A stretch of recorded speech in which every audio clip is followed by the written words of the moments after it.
Então dane-se, mano.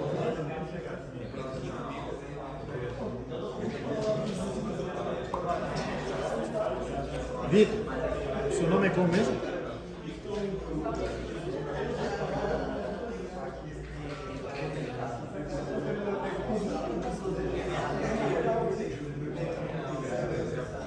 Tá com um bug na interface dele tirando, cara.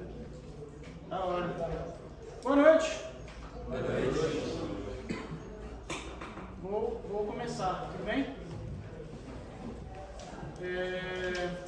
Bom, eu vou assumir que todo mundo aqui lembra de alguma coisa da primeira aula. Não tudo, mas alguma coisa. Eu vou repetir algumas delas, mas não todas, tudo bem? Então, eu quero voltar nessa frase aqui, certo? Que na aula passada eu disse várias vezes que eu não... Acontecia, tinha uma função lá na tela e eu falava assim, mas a gente não está dizendo o que isso é, etc. E eu vou definir o que isso significa na quinta-feira, hoje é quinta-feira. Então, a gente hoje vai tentar buscar responder, entender melhor o que significa dizer que algo é. A gente não vai ligar como isso é implementado, né? Essa aula passada tinha gente perguntando várias vezes, como é que isso é implementado, tal, não sei o quê. A gente pode responder isso, mas não hoje, tudo bem? Porque hoje eu não quero que a gente fique na correria, tudo bem? Beleza, então essa aqui é a mesma imagem da aula passada. Então a gente tem um conjunto de coisas na esquerda que assumem um papel de inputs, certo? E a gente tem uma coisa na direita que assume o papel de outputs. São papéis, certo? Isso não define o que essas coisas são. Aí a pergunta fica, beleza, mas o que é isso? Esse conjunto aqui, ele tem nome? Eu consigo definir meus próprios conjuntos? Tudo bem? E a mesma coisa vale para o da direita. Eu quero poder definir de onde você vai e para onde você vai. Tudo bem? E a respeito dessa definição, cabe uma pergunta. Quando que isso vai ser definido? Certo? Existem momentos diferentes da interação do seu programa que isso pode ser definido. Então, por exemplo, em linguagens como Haskell, a gente fala, né? Se você estiver ainda anotando as palavras, né, que eu falei na quinta-feira, você vai anotar essa também. Que Haskell, a gente define o que as coisas são em tempo de compilação, também chamado de static time, compile time, tudo bem? Em outras linguagens funcionais como Clojure ou outros Lisps, isso aqui só é definido em runtime, em tempo de execução. E quais são as diferenças entre esses dois tempos? Quando você está mandando o seu código escrito numa linguagem virar um binário, virar um executável, esse tempo que demanda é o tempo de compilação. E em Haskell, é nesse tempo que as definições do que as coisas são vai acontecer. Tudo bem? E em tempo de execução é quando o binário já está pronto, ele já está preparado e você aperta vai, certo? E aí ele vai começar a executar as coisas. E no meio do processo de executar as coisas, ele vai buscar definir o que as coisas são, certo? E quem já programou, sei lá, em JavaScript sabe que fazer coisas em tempo de execução tem certos problemas, certo? Porque podem acontecer coisas, as coisas podem explodir com o programa já rodando, tudo bem? Aí o seu chefe vai falar que o negócio em produção quebrou e alguém vai ter que consertar, tudo bem? Normalmente essa a linha de raciocínio. Então Haskell e várias outras linguagens funcionais como F#, a gente resolve as coisas em tempo de compilação. E outras linguagens resolvem as coisas em tempo de execução, tudo bem? E essa distinção é importante, porque eu quero que seja natural para todo mundo que você quer resolver as coisas em tempo de compilação. Você não quer verificar coisas em tempo de execução e sim em tempo de compilação, tudo bem? Então aqui estamos definindo nosso primeiro conjunto. Essa é a sintaxe. Eu estou definindo um conjunto chamado Boolean, que tem dois elementos, tudo bem? Tem um elemento T, um elemento do conjunto Boolean, ou ele é T ou ele é F. Essa barra você lê como ou, tudo bem? Aí, eu quero apresentar no nosso REPL esse camarada aqui, ó, 2.t. Isso aqui você está meio que perguntando para o REPL o seguinte, quem é esse cara? Ele pertence a qual conjunto? Essa é a pergunta que você faz ao usar 2.t. Tudo bem? Então eu estou perguntando para o REPL, quem é T maiúsculo? estou fazendo essa pergunta para ele. E ele me devolveu a resposta. T é algo que pertence ao conjunto dos booleanos. Esse conjunto aqui. Tudo bem? Então essa é a sintaxe para você definir os seus conjuntos. Então agora que a gente tem a capacidade, que eu posso dizer que as coisas são mais propriamente, eu posso apresentar esse pedaço de sintaxe aqui, que a gente chama de uma assinatura de tipo, certo? Isso aqui é o que você usa para não ter que depender da inferência do Haskell, tudo bem? Então ao invés de ele inferir o que as coisas são, ele vai tomar como verdade o que eu disse para ele. E eu estou dizendo que isso aqui é uma função, tudo bem? Que recebe dois booleanos, dois elementos do conjunto boolean, e ele vai me devolver um terceiro elemento também do conjunto boolean. Tudo bem? E já que a gente já sabe pattern match da aula passada, eu estou falando o seguinte: a função end, caso o primeiro boolean seja um t e o segundo boolean seja outro t, a resposta vai ser um t. Ok? Perceba que os dois elementos antes do igual têm esses tipos aqui, boolean, e a resposta pós o igual também é boolean. Tudo bem? E aí eu estou falando o seguinte: para quaisquer outros valores boolean, que é isso que esses underscore significam, eu quero que você devolva f, que também pertence a boolean. Alguma dúvida sobre isso aqui? Dúvidas? Ok. Então aqui tem um caso de execução, certo? Então eu estou chamando a função end, e eu estou passando um boolean t e um boolean f, que nesse caso só são os dois únicos disponíveis, certo? E eu estou, e a resposta é f, naturalmente. Alguma dúvida do porquê a resposta é f? Uma dúvida, mas... Qual o seu nome, por favor? Eu sou o Francisco. Francisco. Tinha uma dúvida, mas sobre o funcionamento da função mesmo. Ok. Mas ela tem qualquer resposta, ela dá saída F, e se for 2T, ela dá T. Isso. Correto? É correto. Essa ordem de escolha para ela depende da precedência na definição ou depende dela ser mais específica ou não? Quando você diz precedência, você quer saber se importa essa linha vir depois dessa? Sim. A resposta é que importa. Certo? O que aconteceria se eu invertesse essas duas linhas? Tudo ia dar falso. Faz sentido? Tudo ia dar falso. Se eu invertesse essas duas linhas, essa é uma excelente pergunta, Francisco. Se eu invertesse essas duas linhas, tudo ia dar falso. Por quê? Porque ele ia olhar no conjunto de regras dele e ele ia falar: opa, esse caso aqui é esse caso aqui. Ele se encaixa aqui, né? Ele é um padrão que dá match. Então eu vou jogar F. Tudo bem? Então a ordem importa, sim. A ordem importa. Bom, mais construções de criar tipos, certo? A primeira coisa que eu quero apresentar é um sinônimo de tipo, também chamado de type alias, certo? É um tipo que você cria que na verdade ele é só uma máscara com outro tipo.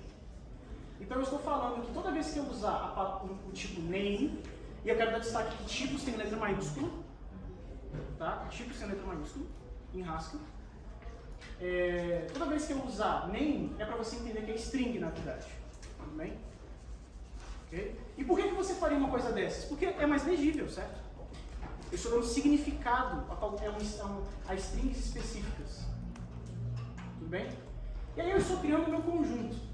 Esse conjunto, chamado de named, tem dois elementos. Um chamado none, ok? E outro que contém um string dentro, porém ele é identificado com some. A gente chama tanto o none quanto o some como construtores de tipos, certo? Você quer criar um tipo, você quer uma instância de um tipo, perdão, você vai usar o none e o some. O some exige que você coloque um string dentro dele. Ele tem essa característica diferente do none. Alguma dúvida? Ok. Bom, agora eu vou criar uma função. Okay? Eu vou criar uma função que vai pegar uma estrutura name, do tipo named, certo? Ou seja, vai ter que ser alguma dessas duas opções. vai pegar um name, que como a gente já viu é um string, e vai devolver outro name. Tudo bem? Caso o meu primeiro elemento do name seja none, isso significa que não tem nada aqui dentro, certo? Significa que é só isso aqui. Então eu vou ignorar o nome que veio, e eu vou devolver none também. Por quê? Porque none é desse tipo aqui. Tudo bem? Faz sentido esse primeiro caso aqui? Eu estou perguntando se esse name é none, depois eu estou ignorando o nome e estou devolvendo none também. Agora, caso o meu name seja um sum, eu quero poder ter acesso à string de dentro. E é essa a sintaxe que você usa, certo? Você coloca o construtor de tipo sum aqui, entre parênteses, e esse é o conteúdo que está aqui dentro. Então, name é esse nm aqui.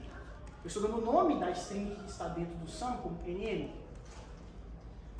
E caso eu tenha um sum, eu vou usar esse nome que veio junto. Estou chamando de ln. Tudo bem? E eu estou criando outro sum, que é do tipo named, e eu estou concatenando essas duas strings. Tudo bem? A minha intenção é que eu adicione um sobrenome, certo? Então eu estou supondo que o que está aqui dentro desse sum é um nome, o que está vindo de fora é um sobrenome, e eu vou juntar as duas coisas. Alguma dúvida sobre a definição da função? add-name. Caso de uso. Então eu estou criando um sum aqui. Por quê? Porque a função add-name está me dizendo, né, que ela espera um named. Então eu estou criando um sum aqui. Por quê? Porque sum é um dos elementos desse conjunto. E eu estou fornecendo um string, que é um nome, certo? Um string é um nome. Aqui. E a resposta é isso aqui. Alguém tem alguma dúvida sobre o exemplo?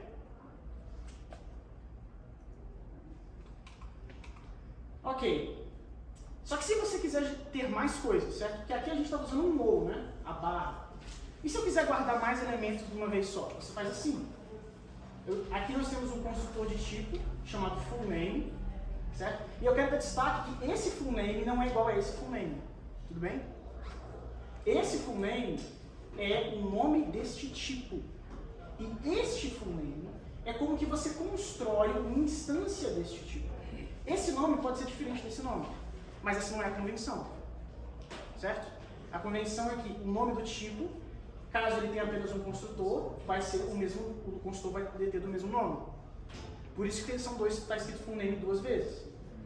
Mas isso não é uma necessidade, você poderia ter fullName aqui e outra coisa aqui. E eles não são a mesma coisa, certo? Eles não são a mesma coisa. Importante. Esse tipo, ele contém um elemento só. E esse elemento só, ele guarda duas strings, ok? E óbvio, né? Isso aqui é um full name, então a gente suspeita que isso aqui seja um nome e isso aqui seja um sobrenome, tudo bem? Então agora eu vou criar... Volta aí um pouco, esse full name depois do igual, assim, por quê? Esse full name depois do igual, ele é um construtor de tipo. Ele é algo que, ao ser preenchido os seus requisitos de string e string, ele vai construir um objeto, digamos assim, desse tipo, full name. Assim como a gente fez um sum, o sum é um construtor de tipo, que ao você dar um string para ele vai criar para você um objeto entre muitas aspas, ok? Do tipo named. E a mesma coisa está acontecendo aqui. Ao você dar duas strings para o full name, certo? Ao você dar duas strings para o full name, ele vai criar uma entidade, um objeto que é deste tipo. E aí, para isso, a sintaxe aí que tu usou, data, é para isso, para você dizer que ele vai ser, tipo, alguma coisa instanciada. A sintaxe data é para eu dizer que eu estou introduzindo um tipo. Entendi. Tudo bem? Alguma dúvida? Todo mundo entendeu a pergunta dele? Dúvida? Type, eu estou criando um type alias, certo? Eu estou criando um sinônimo de tipo. Cuidado, tudo bem? Type, eu estou falando que este nome vai ser considerado como este nome. Ao usar data, eu tenho mais poder, digamos assim. Por quê? Porque eu posso acumular coisas e eu posso alternar coisas. Você não consegue fazer isso com type. Colocar um índice para data também. Pode. Pergunta dele é se você consegue fazer um alias do tipo que você criou. Então, se eu quiser colocar type, qualquer coisa igual a named, eu posso fazer isso? Posso. Tudo bem? Alguma dúvida até agora? Até aqui? Só uma última. Depois que você usa o data e você diz ali qual que vai ser o nome da estrutura que você quer fazer, depois do igual, a primeira coisa vai ser o construtor, pode ser qualquer coisa ali, tipo, tu botou Sim, pode ser qualquer coisa ali. mas qualquer coisa que tu colocar ali vai ser o construtor. Sim. A referência é ele. Sim, desde que respeite a sintaxe, certo? Se eu colocasse com letra minúscula, ele não ia deixar. Entendi.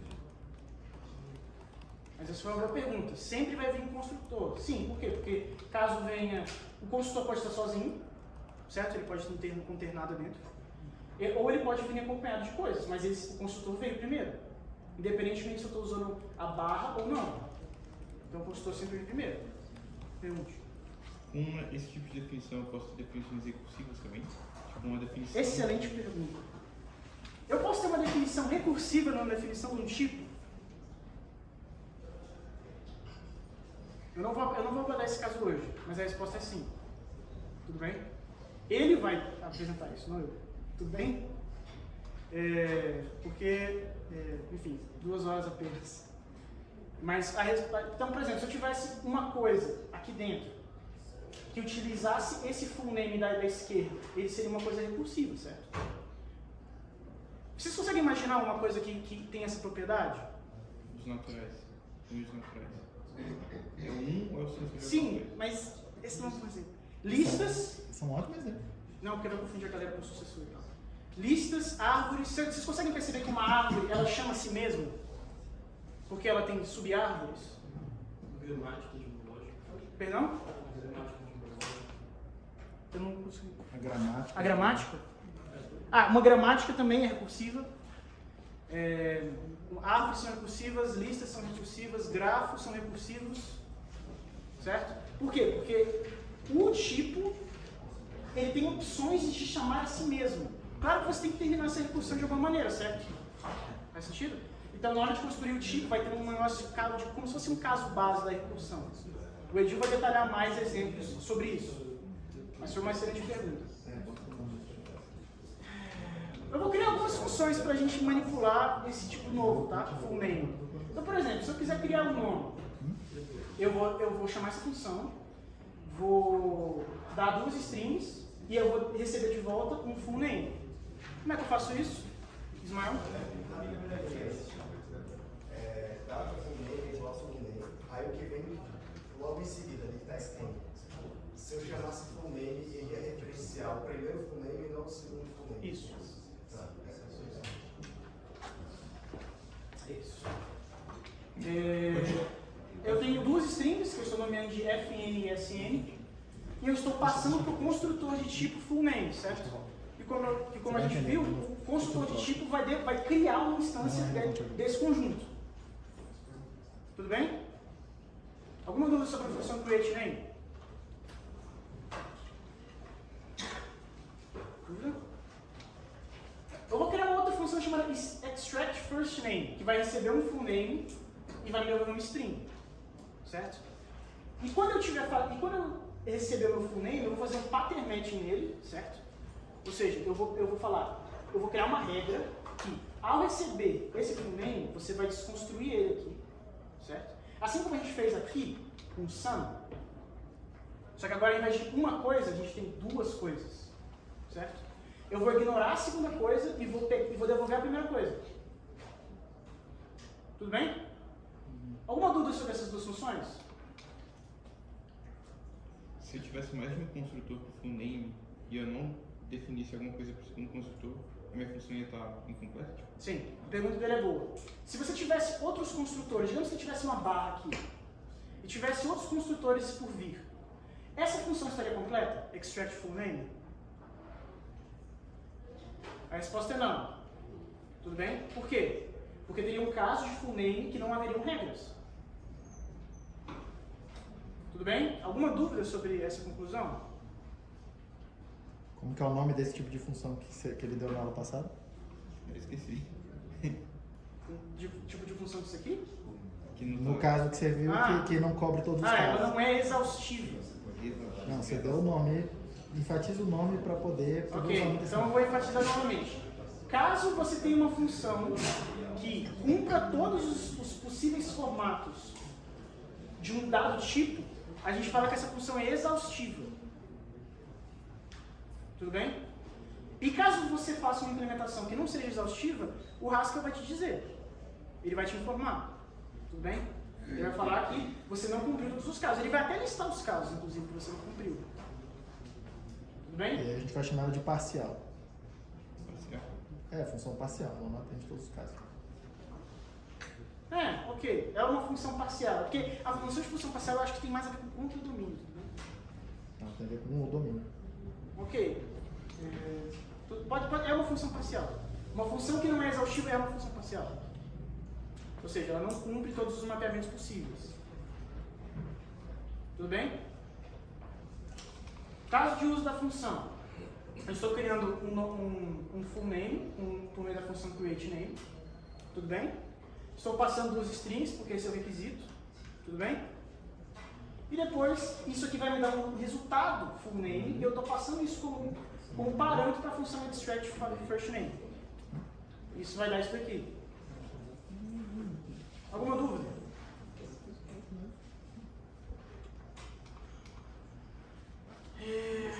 Eu deveria falar uma coisa primeiro. Alguém vê um problema nisso daqui?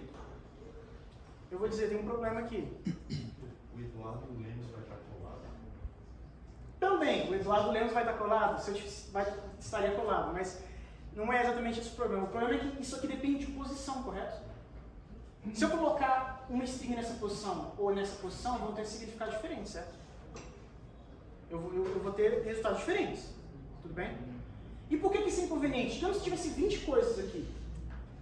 Vocês conseguem perceber que isso não ia dar muito certo? No sentido de que ia ser fácil errar? Qual é a posição que cada string vai? Tudo bem? E é por isso que a gente quer dar nome às coisas. Então essa aqui é a sintaxe para você ter um negócio chamado records, certo? Que são estruturas são tipos que também agregam vários outros valores. Só que você pode dar nome a cada uma dessas coisas. Então esse primeiro aqui, ó, ele é só o primeiro. Aqui ele tem nome. E detalhe, olha o construtor de tipo aqui também. Certo? Em ambas as sintaxes, esta sintaxe e esta sintaxe, você tem um construtor de tipo. E esse record ele tem 2 campos. Ambos são strings. Só que agora eu estou dando o nome de first name para o primeiro e second name para o segundo. Tudo bem? Alguma dúvida sobre records? Até aqui? Tudo bem? Records te dão uma propriedade muito interessante, certo? Porque perceba, aqui eu tive que criar minha função extract first name, tudo bem? Aqui, cada campo disso daqui me dá uma função de classe, tudo bem? Então, caso eu utilize esse first name, que é o nome do primeiro campo, isso aqui é tratado como uma função que vai pegar um full name, que é esse record aqui, e vai devolver um string. E todos esses fields vão ser funções. E eles já vão automaticamente me dar os valores que eu busco, certo? Se eu chamar second name, eu quero esse segundo campo. Se eu chamar first name, vai ser o primeiro campo. Alguma dúvida sobre campos sendo funções? Você pode ter 2 construtores de field, né, de dados.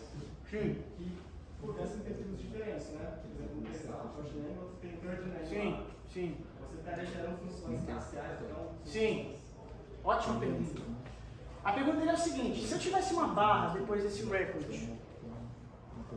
e eu tivesse outra definição de um record que tem nomes diferentes, certos fields, third name, fourth name, etc. Eu estaria criando funções parciais? A resposta é sim. Por quê? Porque nem todos os fields, nem todas essas funções esses fields que vão virar funções, vão funcionar, certo? Digamos que eu tenha um record que é desse primeiro tipo aqui, com first e second. E eu chamo third name nele. Vai dar errado. Tudo bem? Por quê? Porque não tem um third name aqui. Tudo bem? Todo mundo entendeu essa pergunta? gente não está vendendo, a gente vai colocar no slide. Exemplo, caso de uso. Eu estou criando um full name, tudo bem? E eu estou chamando o first name nele. Perceba que eu ganhei a mesma coisa que o extract, tudo bem? Só que eu não preciso criar eu isso aqui. Isso aqui já veio. Tudo bem? Alguma dúvida sobre esse slide? Este T eu estou perguntando para o compilador, o GHC, o que é isto? Porque perceba que na aula passada a gente não sabia responder essa pergunta. A gente deixava a inferência tomar conta. Aqui a gente já tem a gente aprendeu que tem como você perguntar para o seu assistente o que são as coisas.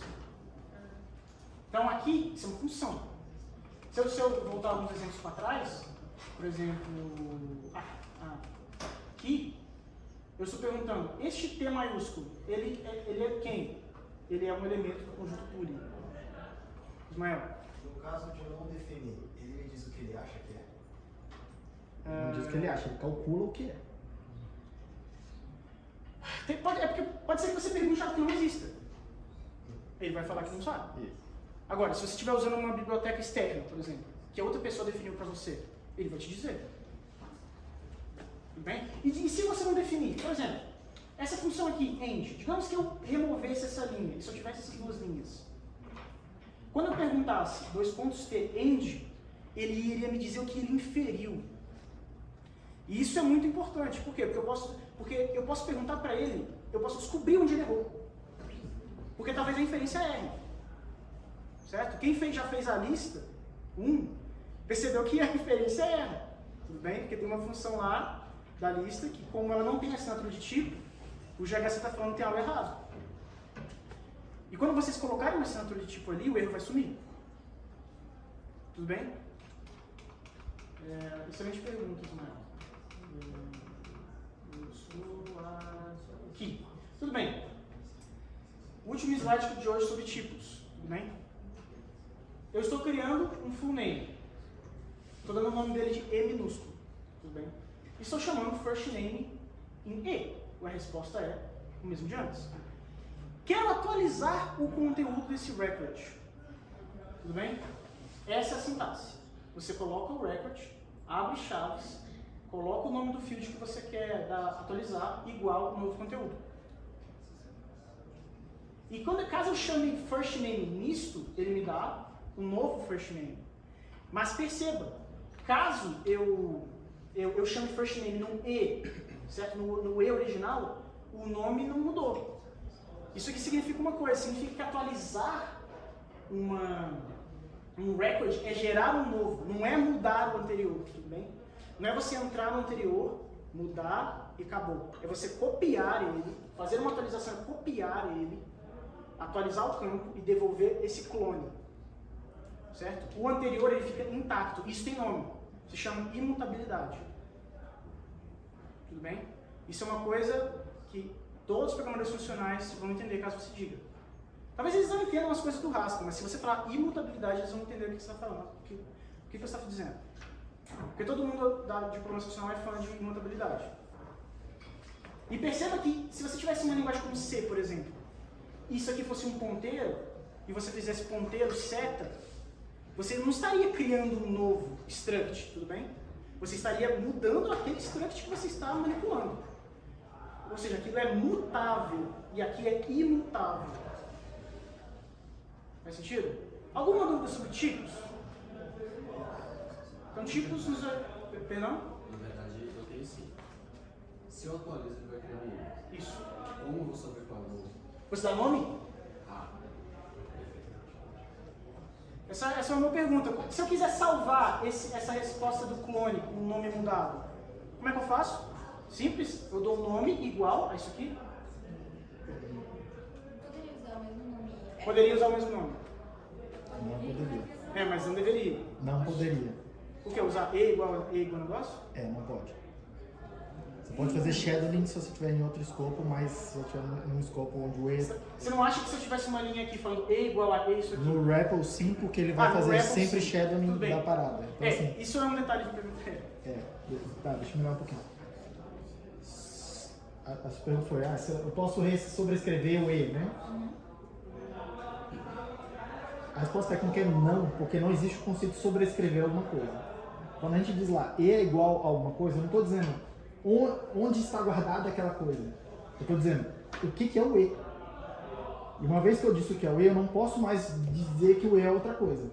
Tá? Esse é o conceito de imutabilidade. Deixa eu fazer o comentário. Mutabilidade é a fonte de todos os males na computação. Mutabilidade é a fonte de todos os males na computação. Eu vou falar isso já já. Imutabilidade está começando a virar meio que o consenso que é o caminho. E a gente precisa de mutabilidade? Sim, tá? Para fazer uma tonelada de coisas. Só que a ideia, o consenso hoje é fazer isso de forma disciplinada. É não deixar tudo ser mutado. E quando você precisar fazer sobrescrever alguma coisa, isso tem que estar bem claro lá e tem que ter garantias e algumas garantias. Tem que ter mais coisas, assim, tem que estar mais organizado. Tá?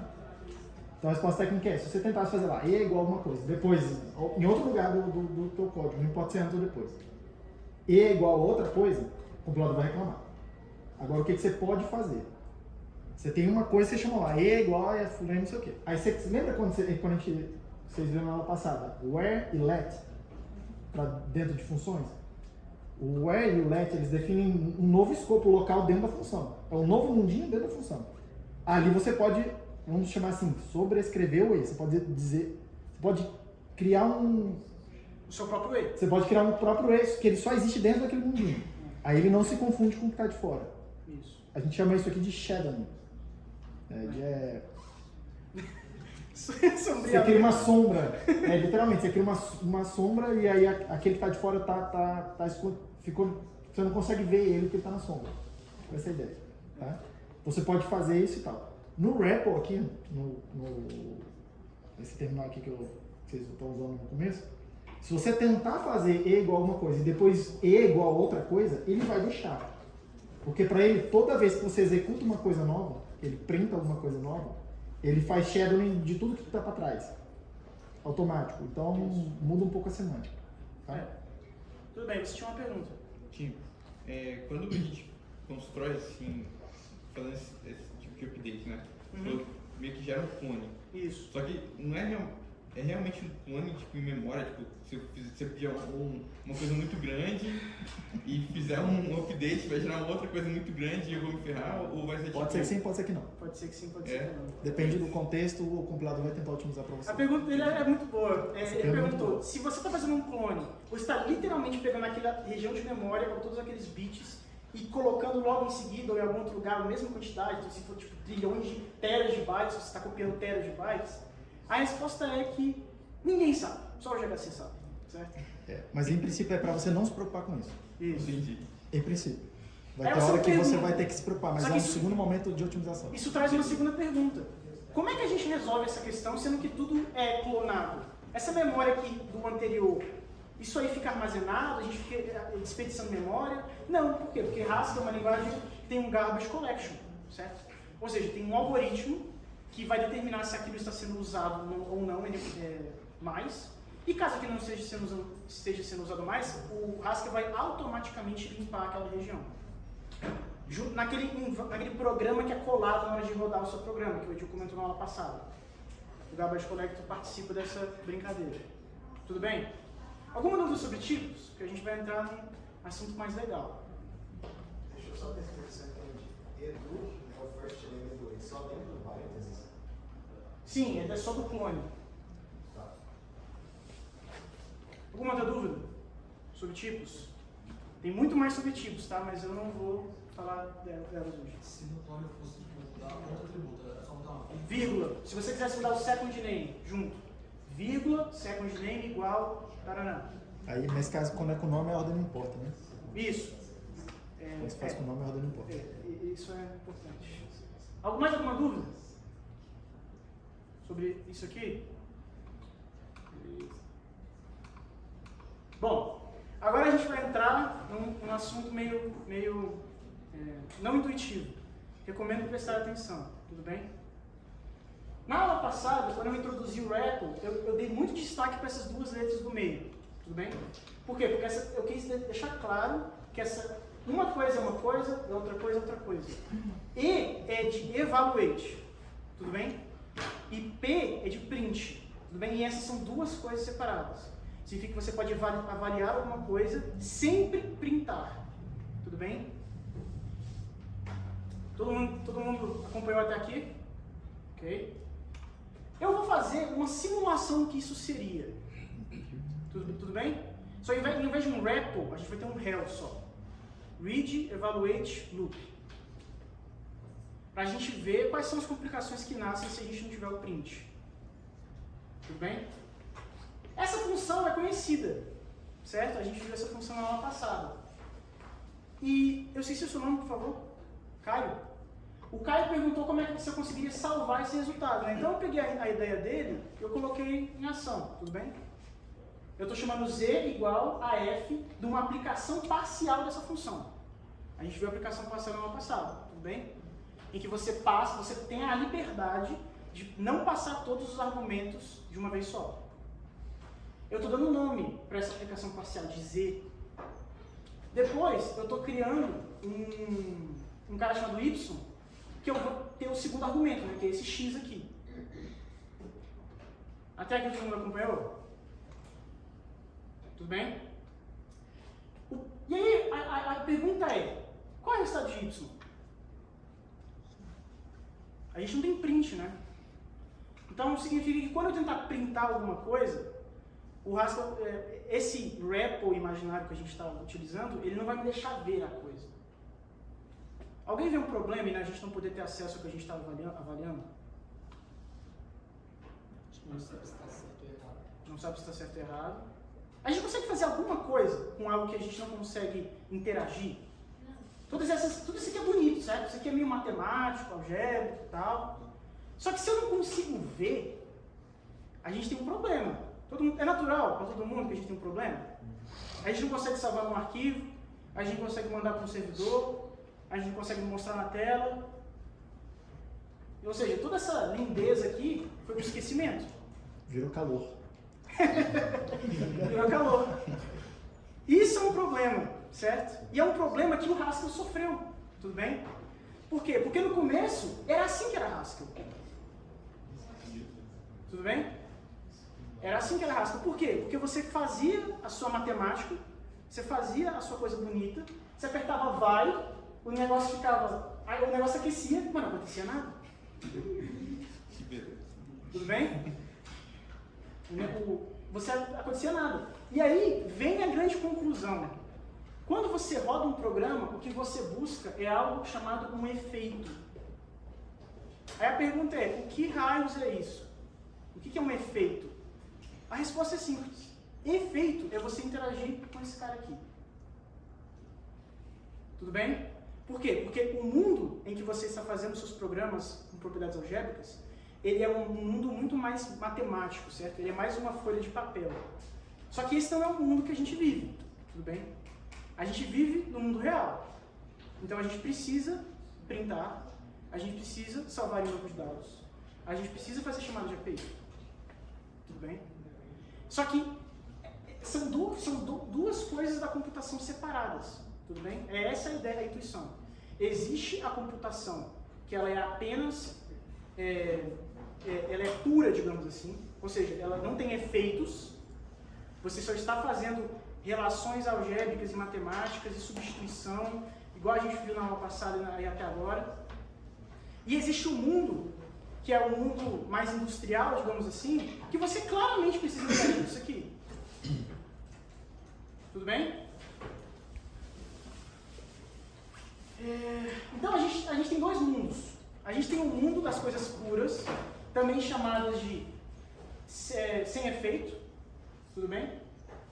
Esse é um mundo muito mais cartesiano, esse é um mundo muito mais teórico, algo muito mais que se parece com fazer matemática no papel, tudo bem? Esse é um mundo. E existe um outro mundo, certo? Que é um mundo onde a gente faz essas coisas que eu listei. Que a gente faz printar, que a gente faz API, banco de dados, qualquer interação com o nosso mundo, o mundo fora do papel. Esse é um mundo problemático, tudo bem? Por quê? Porque pode ser que esses efeitos estraguem a minha vida, tudo bem? Pode ser que esses efeitos removam propriedades até agora eu tinha. Nesse mundo eu tinha. Esse mundo tem a capacidade de fazer isso aqui. Tudo bem? Eu tinha isto no meu mundo sem efeitos, e ao adicionar efeitos, eu entrei nesta possibilidade. E por quê? Porque pode ser que a sua chamada de API estoure o programa. Tudo bem? Então significa que você nunca vai chegar no output. Tudo bem? Eu perdi a segurança de que esse mapeamento é sempre verdadeiro. Sempre que eu pegar esse mapeamento e partir daqui, eu vou chegar aqui. Ao adicionar efeitos, você criou a possibilidade de uma divergência. Tudo bem? E é por isso que esse mundo é assim. É todo caótico. Certo? E aí a gente entra numa dicotomia. Tudo bem? Porque a gente tem essas duas coisas. E a gente quer viver aqui, tudo bem? Onde as coisas são puras, onde as coisas são matemáticas. Só que a gente precisa estar aqui. Por quê? Porque senão é inútil. Pragmaticamente. Tudo bem? A gente não consegue ver o resultado das coisas que a gente fez. Então a gente precisa de uma maneira, ou a gente gostaria de que existisse uma maneira, de que a gente pudesse ter ambos os mundos, só que a gente quer ter um certo controle. A gente quer poder ter uma ponte muito bem controlada em que a gente vai e volta de ambos os mundos, certo? A gente precisa de algum mecanismo que permita, de maneira segura e de maneira consciente, que a gente faça isso. Tudo bem? Nós precisamos de uma maneira de transitar entre dois mundos de computação diferentes. Ok? Haskell teve uma ideia para solucionar esse problema, que foi adicionar um tipo específico. E esse é o nome dele. Tudo bem? Então, o tipo I/O é o tipo que eu chamo de porta do inferno, tudo bem? Ele é a passagem para o outro mundo. Então, você sai do mundo do papel e entra no mundo real por ele. E você volta também por ele.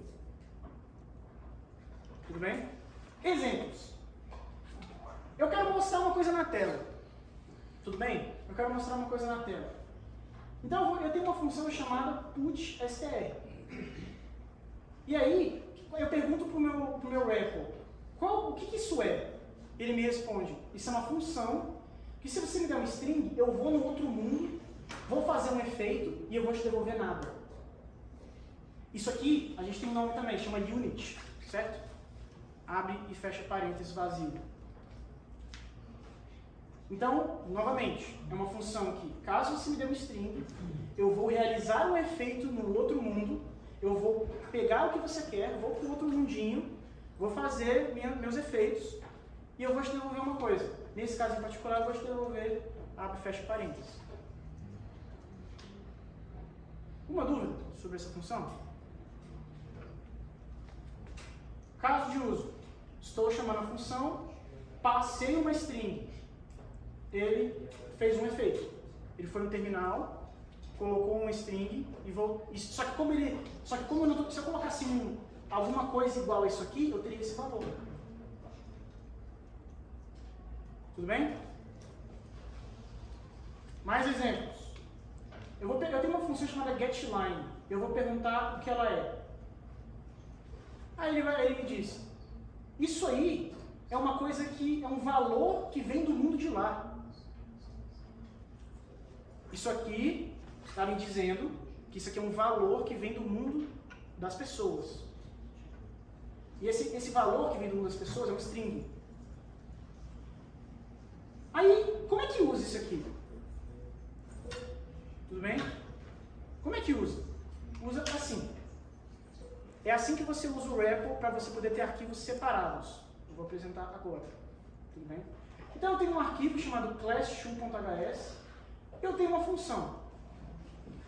Vamos fazer passo a passo, entender o que essa função faz. Essa função vai colocar uma coisa na tela. tudo bem? Com essa função put strln, ele vai colocar isso aqui na tela. E aí eu estou chamando a tal da ditacujo da getLine, tudo bem? E como a gente viu, ela me devolve uma string vindo do outro mundo. Essa é a string. Tudo bem? E aí eu tô colocando na tela o nome dessa pessoa. O suposto nome dessa pessoa, né? Se ela me deu um nome, claro. Tudo bem? Virou imperativo? Sim. Essa é uma ótima pergunta. Sim e não, né? Virou imperativo? Saímos do mundo funcional? Sim e não. A resposta é sim e não. Por quê? Porque a gente entrou no mundo das pessoas. Então, toda aquela coisa que a gente viu da aula passada, até os tipos, aquilo tudo potencialmente foi destruído. Tem esse potencial. Tudo bem? Por quê? Porque no mundo imperativo, você pode fazer loucuras. Certo? Todo mundo está careca de saber segmentation fault. Certo? Então, e detalhe, o tipo dessa função é greetings as skeleton IO unit. Por que é unit? Porque o resultado dessa put strln é isso aqui. Ele é a última linha que está aqui. Então, por agora, é por isso que o tipo desse aqui tudo, desse bloco todo, é IO unit. Tudo bem? Como que usa? Bom, eu vou lá no meu repo, e aí ao invés de fazer 2 pontos T, eu vou fazer 2 pontos L. Essas letras, elas têm significado, tudo bem? 2 pontos T é 2 pontos type. Se você quiser escrever por extenso, pode. 2 pontos L é 2 pontos load. Tudo bem? Então eu estou falando, olha, pega aquele meu arquivo lá e joga para dentro. Certo? Ele foi lá, fez uma mágica dele aqui, e beleza. Aí eu fui lá e chamei a minha função, greetings. Ele colocou na tela, ficou um cursor piscando aqui. Eu coloquei meu nome e apertei Enter. Ele foi lá e colocou isso na tela. Não é para vocês entenderem tudo que eu disse assim, tipo, de uma vez. Mas alguém tem alguma dúvida sobre a intuição? 2 mundos separados, precisando de um jeito controlado, de uma coisa não poluir a outra. Essa é a função de I/O. A função dele é essa. Vai, Edil. Eu quero fazer uma correção. Por conta da precisão, para não bagunçar depois o que eu vou fazer depois. Tudo bem. Mas acho que você vai concordar. Eu acho que você vai. O Eduardo está chamando esse greetings Haskell de função. Mas se vocês forem olhar o tipo da coisa, até então, toda vez que era função era alguma coisa, setinha é outra coisa, né? Função é sempre alguma coisa, setinha é outra coisa. Pode ter várias setinhas, mas tem que ter uma setinha.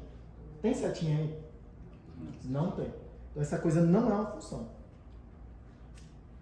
Primeira coisa a se observar. A I/O em Haskell é um valor também. Tudo isso aí que ele está falando, vai lá, printa na tela, lê do teclado, printa na tela, não sei o quê. Essa combinação toda aí que ele está mostrando para vocês, de ações, é uma coisa só. Assim, pra gente vai ser tipo, como se a gente pegasse, sei lá. Sabe quando vocês estão tomando banho e tem aquele sabonete pequenininho? Aí você vem e pega um novo? Aí eu não sei se vocês fazem isso, mas eu faço. Eu pego aquele, tipo assim, eu tô usando sabonete novo, aí ele fica meio macio, aí eu pego o velho que tá pequenininho, grudo nele assim, dá uma apertadinha, aí ele vira como se fosse um sabonete só. Vocês estão ligados disso? Isso que o Eduardo fez é como se ele tivesse pegado 3 pedacinhos de sabonete, juntar tudo, e aí virou tudo um sabonetinho só. Um sabonetinho maior, mas é uma coisa só agora. Quais são esses sabonetinhos? Eu consigo dizer. Isso. Se eu der uma string para esse put, ele me devolve I/O. É um esse sabonetinho. cara já me devolve I/O. É outro sabonetinho. Então, I/O, Um sabonetinho, 2, I/O, terceiro. pá. E tudo isso junto é um I/O também. Tudo isso junto é um I/O também. Porque quando você junta 2 sabonetinhos, você tem um sabonete. Vocês estão rindo, Tem mas muito é que aprender exatamente de isso. didática, Tá? né, cara? Hã? Tem muito que aprender de didática ainda. É, cola em mim, cola em mim. Por isso que o auditório tá cheio. Tá vendo assim? Hoje tem 70 turmas, tem 70 alunos na minha outra turma. Enfim. A gente vai falar bastante sobre isso, tá? Mas por enquanto, guarda como é que faz as coisas. Mas fica com essa coisa, tipo, meio... Caramba, tá? Mas aprende a usar ali, que é o objetivo agora. Lá daqui uns 2 meses, a gente vai falar muito sobre isso aí, várias propriedades algébricas, várias coisas. A gente vai desmontar aquele código do Eduardo ali no que de fato está acontecendo. E aí a sua pergunta... Como é que é o seu nome? Tito. A sua pergunta, virou imperativo? Sim e não. Porque o imperativo me permite fazer comandos. E aquilo são comandos. Mas a gente vai... Aí é que uma das coisas mais interessantes no Haskell. É o que a gente vai chamar aqui de sistema de efeitos. Foi a primeira vez que alguém bolou um sistema de efeitos que é bem disciplinado. Tá? No sentido de que eu tô pegando um mundinho imperativo e eu tô, entre aspas, envelopando ele. E aí, quando eu boto... É como se eu tivesse outra analogia que acho que ele vai gostar.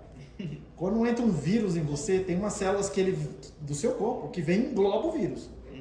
Para isolar ele dali. Sacou? O vírus é uma parada maligna para você. O I.O. pra gente, as ações, que é o que eu estou falando. E no mundo real, é a sujeira, cara. É onde tá as doenças. Impurezas. As impurezas, exatamente. É um corpo estranho no programa. Tá? Aí o que a gente faz? O que o Haskell faz? Ele inventou essa coisa que é o I.O., que é como se fosse o glóbulo branco lá, que engole a sujeira, e aí a sujeira está ali dentro daquela célula. Só que aquela célula é uma coisa que o seu corpo sabe lidar direitinho. Ela é bem comportada, ela tem determinadas propriedades e tal. Tá? Entendi. Entendeu uma coisa? Como é que funciona? Só para melhorar, último arremate aqui. O Eduardo falou que a gente pode, com o I.O., ir para o mundo real e voltar dele. Mas isso não é exatamente verdade. Você pode. Se você deve, um programador... Você pode, mas a princípio eu vou enfatizar que quando você foi para o I.O., já era. Você sujou o pedaço do seu programa. Mas na hora que você sujou uma coisa, não tem como limpar ela. Em princípio. Tem como? Tem, mas é coisas avançadas que eu nem vou ensinar vocês como é que faz. Mas as bibliotecas, por exemplo, as bibliotecas que você importa para o seu programa, elas fazem essa volta. Algumas fazem essa coisa. Boa parte delas fazem essa volta. As que interessam, né? As que interessam. Enfim, quero dar destaque a uns pedaços de sintaxe, certo? Esse pedaço de sintaxe, o Edil vai explicar bastante sobre isso aqui. Porque isso aqui é a única sintaxe que a gente viu novo, né? Tudo bem? Faz sentido? Isso aqui é uma chamada de função. Isso aqui é uma chamada de função. Isso aqui é concatenar. A gente já viu isso antes. Certo? O que a gente não tinha visto é essa seta para a esquerda. E eu não vou explicar o que ela significa hoje. E esse do aqui. Então, eu quero dar destaque que esse pedaço de sintaxe tem a ver com I.O. Tá? Tem a ver com mais gente também, mas o I.O. em particular. Tudo bem? Alguma ideia da noção, pelo menos da intuição, sobre essa questão de que existem 2 mundos e a gente transita? Como o Edil falou, vocês provavelmente só vão fazer a ida, vocês vão ficar sujinhos. Tudo bem? Beleza, agora a gente vai para uma parte divertida. Que eu vou explicar um negócio chamado Combining Forms. E o que isso significa? Significa que a gente quer ter pedaços de código que sejam extremamente reutilizáveis. Certo? E a tese é que a gente vai alcançar um momento que a gente vai ter um número de Combining Forms suficientes que a gente vai poder expressar qualquer coisa. Aí você me pergunta, nossa, quantos será que são dessas Combining Forms? Menos de 10. Tudo bem? Menos de 10 Combining Forms e vocês conseguem fazer qualquer coisa. Eu vou listar algumas hoje. O Edil vai listar mais. Tudo bem?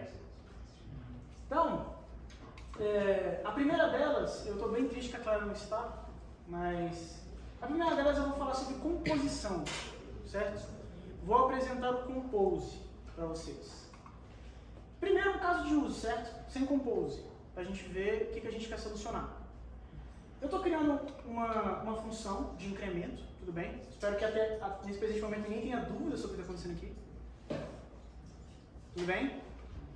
Depois eu estou fazendo algumas funções específicas com tuplas, usando pattern matching, tudo bem? Que utiliza essa função que eu defini anteriormente. Tudo bem até aqui? E depois eu estou só chamando. Inc first, inc second, tudo bem? Só que tem uma coisa que me incomoda nesse programa, tudo bem? Porque eu estou me repetindo algumas vezes, certo? Tem int x aqui, e a única diferença é que eu estou fazendo um pattern match, certo? Será que tem como a gente enxugar isso e deixar, eu diria até um pouco mais bonito? A resposta é sim. Então vamos por partes, tudo bem? Vamos por partes. Vamos por partes. Vamos por partes. Como diria o Edil, ele vai dizer isso muitas vezes, tá, gente? Ele vai dizer isso muitas vezes durante o curso. Eu estou definindo uma função first e second, que a gente já viu, tudo bem? Essas funções são funções que você vai escrever só uma vez.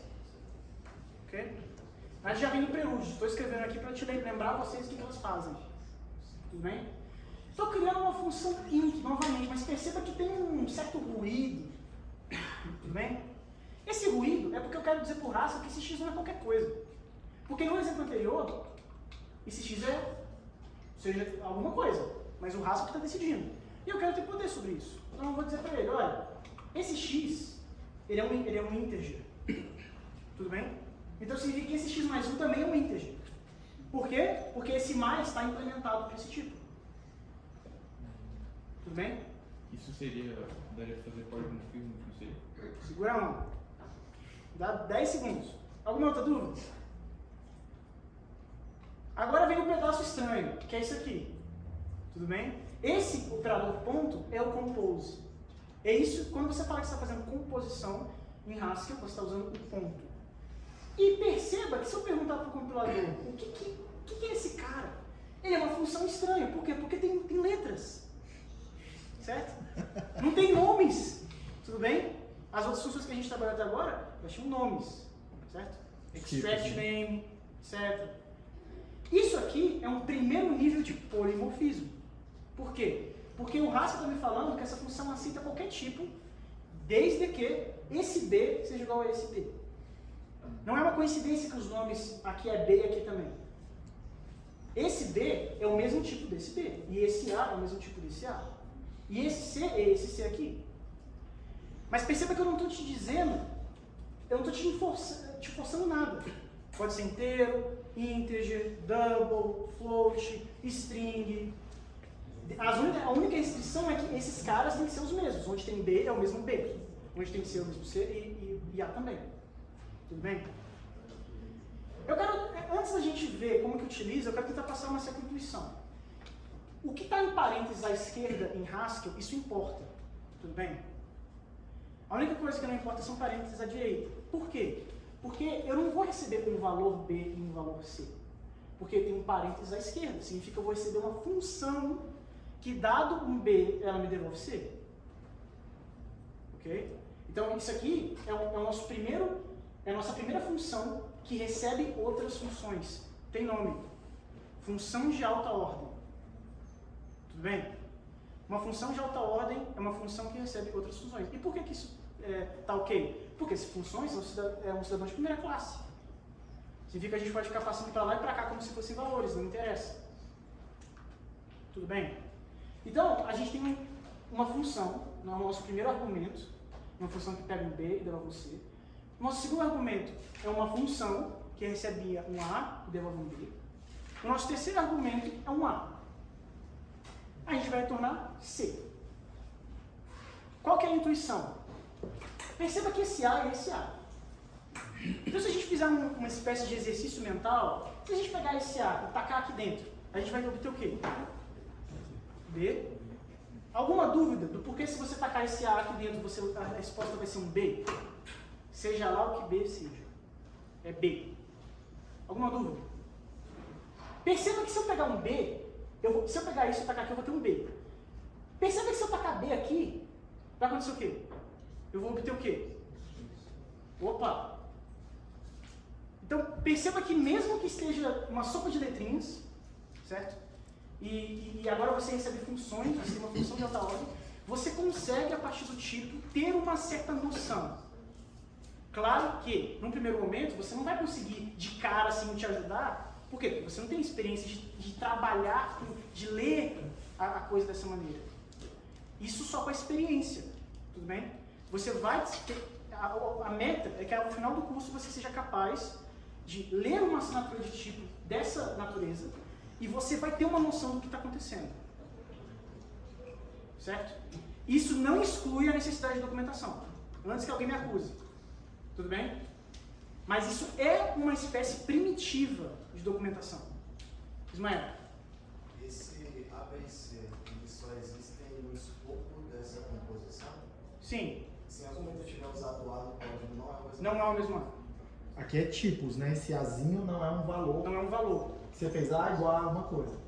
Aquele Azinho, por exemplo, tem que virar, em algum momento, tem que virar um tipo específico. Tem que virar um bool, tem que virar um full name lá do Eduardo. Se eu já tivesse usado o A em um tipo, para definir um tipo, e usar... Não é o mesmo A. Não, essas coisas Não é o mesmo A. Isso aqui são só placeholders. São só, tipo, stands, sei lá como é que é a tradução disso. É caixinha pra você botar coisa. Caixinha pra você botar coisa. Com restrições que o A, as profissional. coisas que você bota nos Azinhos tem que vir na mesma gaveta. Então, agora que a gente entende... Alguma dúvida sobre Compose? Compose, prazer, vim para te salvar. Alguma dúvida sobre o Compose? Beleza, vamos aprender a usar o Compose. Eu vou agora mostrar assinaturas de tipos de funções que eu vou usar com o Compose, ok? E depois a gente vai fazer o encanamento de um tipo no outro, até que todo mundo tenha entendido. Tudo bem? Primeira coisa, o que a função first faz, que eu defini aqui em cima? Ela pega uma tupla, que o primeiro elemento é um A, que quer dizer, o primeiro elemento é um tipo A, o segundo elemento é do tipo B, e ela me devolve algo do tipo A. Pergunta, A tem que ser diferente de B? Não. Mas podem ser diferentes, por isso que tem letras diferentes. Eles podem ser diferentes. Tudo bem? Próximo. A função int que eu fiz lá, ela pega um integer e devolve um integer. Alguma dúvida? Ok. Chegou a hora. Pá! Estou pegando essa função, estou pegando a função first, que tem este tipo, e estou compondo com o int. E ele deixou, certo? Ele deixou, porque ele não deu erro. Ele me deixou compor as duas coisas. Pergunto o que isto é. Ele me falou, isso é uma função que, dado uma tupla, em que o primeiro elemento é um integer e o segundo elemento é um b, eu vou te devolver um integer. Para tudo. Eu sei que foi um salto, mas vamos com calma. Vamos com calma. Para provar que o negócio está o resultado do anterior, tudo bem? Porque antes a gente fez sem compose. E o resultado era esse daqui. Com compose, o resultado é o mesmo. Agora vamos tentar entender, por meio dos tipos, o que diabos aconteceu. Tudo bem? Em Haskell, você lê o ponto da direita para a esquerda. Tudo bem? Então perceba, nós estamos pegando a função first, que tem este tipo aqui. Então, qual é o primeiro tipo que aparece em first? É isso aqui. Então, é uma tupla. Então perceba que o primeiro tipo que aparece na função composta é uma tupla também. Mas perceba mais uma coisa. Aqui no first era A para A. E aqui tem integer. Tudo bem? Quem que promoveu essa restrição? Que agora não é qualquer A, é um integer. Quem fez isso foi o inc. Certo? Então, o inc é uma função que pega o integer para integer. Então, o que aconteceu? A gente tem essa função. E a gente quer juntar com essa função. A gente quer pegar esse A e tacar aqui. A gente quer pegar uma tupla, que é que esse A vá para cá. De uma vez, certo? Uma coisa como se fosse uma coisa contínua. É uma coisa que passa numa caixinha, é transformado, está encanado numa próxima caixinha, é transformado. E no final das contas, o seu programa vai ser uma quantidade infinita de caixinhas encanadas. A gente vai ver isso hoje ainda. Eu acho. Então, quem forçou esse A para ser um integer foi o inc. Tudo bem? Por quê? Porque ele falou, eu tenho um A aqui, eu tenho um integer aqui. Esses caras estão compostos, então esse A tem que ser integer. Então, por isso que a gente saiu, ao invés de uma tupla de A e B, de integer para B. E por que a resposta é seta integer? Porque essa é a resposta do inc. Ok? Perdão. A gente pega a tupla, pega o A. O A a gente já sabe que é um integer. pega, taca pro int. O int vai devolver o quê? O integer. Temos isso aqui. Certo? Você lê da direita para a esquerda. Igual lê japonês. Tudo bem? Ok. Perceba que você consegue fazer esse encanamento sem ter dados. A gente nunca falou de ter um número. A gente só tratou de tipos. Ou seja, a gente foi orientado apenas pelos tipos. Tudo bem? Você não precisou fazer um teste com um número e ver o que está acontecendo. Não, você só se orientou por meio dos tipos. E ok, tem um pouco de polimorfismo. E eu sei que isso assusta, mas acho que está razoável. Alguma dúvida? Se ali na função do first, ele pega uma tupla e ele devolve um A. Certo. Se em vez de ele devolver um A, ele devolvesse um B, e se você fizesse aí a combine com o int, ele ia na verdade só somar o segundo? Parabéns. Essa é a minha próxima pergunta. Alguém tem alguma ideia de como é que o inc second é implementado? Ele já respondeu. Eu vou repetir a resposta dele. Ao invés de você compor o inc com o first, você compõe ele com o second. Ok? Se aquela função first, o x tivesse um tipo e não fosse inteiro, o que aconteceria quando fosse compor uma outra função do inteiro? Se ele, ao invés de ser polimórfico, fosse alguma coisa específica, essa é a sua pergunta, aí você teria que garantir que esse integer aqui também é integer. A pergunta dele é boa. A pergunta dele é, se esse first, ao invés de ser polimórfico dessa maneira, ele fosse com coisas concretas, tipo doubles, strings, etc. Como é que funcionaria a composição? A resposta é não. Quer dizer, não necessariamente. Todo mundo, é natural para todo mundo, por quê? Alguma dúvida? Na nossa primeira combining form.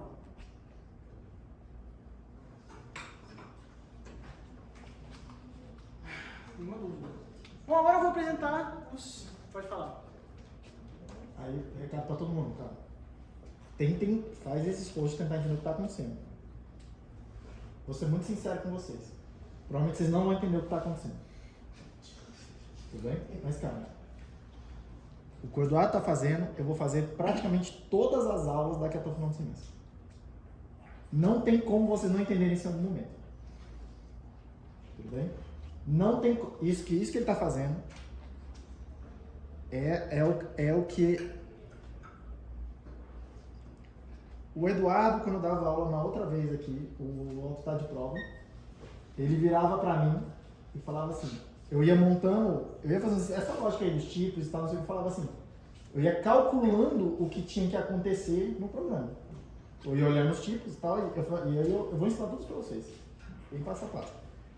Porque aquilo ali, eu vou mostrando para vocês, é basicamente ficar encaixando o Lego. Ah, esse Lego encaixa nesse. Ah, esse não encaixa nesse, então não dá para encaixar. E aí ficar tentando fazer o programa encaixando coisas, tá? E aí, como as coisas têm que se encaixar, porque os tipos exigem, e é para isso que a gente impõe os tipos, e uma lógica neles, tá? Como os tipos têm que encaixar, e eles têm uma lógica muito bem definida, uma lógica simples muito bem definida, eu posso ir calculando o que vai acontecer. Eu posso calcular um monte de coisas que tem que acontecer no meu programa antes de eu programar qualquer coisa. Então, antes de eu escrever a primeira linha de código, eu ia calculando, isso tem que ser isso, eu já calculava assim uma tonelada de coisas. E várias vezes, eu concluí aqui, e eu vou mostrar isso para vocês. Várias vezes eu vou tentar encaixar as coisas e vocês vão ser obrigados a concluir. Essa é a única forma possível de encaixar essas coisas que eu tenho na mão. Não existe. A gente vai calcular essas coisas. A gente vai calcular a coisa e vai concluir. Não existe nenhuma outra forma de encaixar essas coisas que não essa daqui. Aí eu fazia isso. Isso é programar orientado aos tipos. Programação orientada aos tipos. Aí eu fazia isso em praticamente todas as aulas, que eu vou fazer também com vocês. E aí o Eduardo, no começo, ele fala assim, cara, você tá roubando. Você tá de prova. Ele parava a aula e falava, não, eu não aceito, tá roubando, não tem como, não sei o que, tipo assim, me infernizado. Literalmente. Mas por quê? Porque Cara, é natural. hoje em dia ele olha e fala assim, cara, eu tenho, quando eu não tenho isso, é muito mais difícil programar. Por quê? Porque você vai ter que depender de dados, certo? Você vai ter que depender de escrever testes, certo? Olha a minha cara. A gente escreve testes também, tá? Sim, mas não são da mesma categoria dos testes. Não, é outro nível de teste. É outro nível de teste. Mas perceba que você não precisa de dados para poder chegar em conclusões. E isso é roubar, sim. Mas trabalha, tá no jogo, vai jogar. Tá no jogo, Emanuel. Porra, é porque assim. Tipo assim, porra.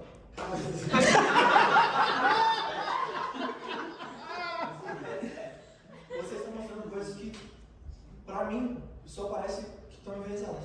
Que estão o quê? Vocês estão enviesados só. A gente calma, tá enviesado. a gente tá, Mas ele vai falar sobre isso também. Mas me parece que vocês estão mostrando coisas que eu já vi já em qualquer outro lugar, mas, pô, vocês só estão falando, pô, porque a minha criança ela é mais bonita. Não.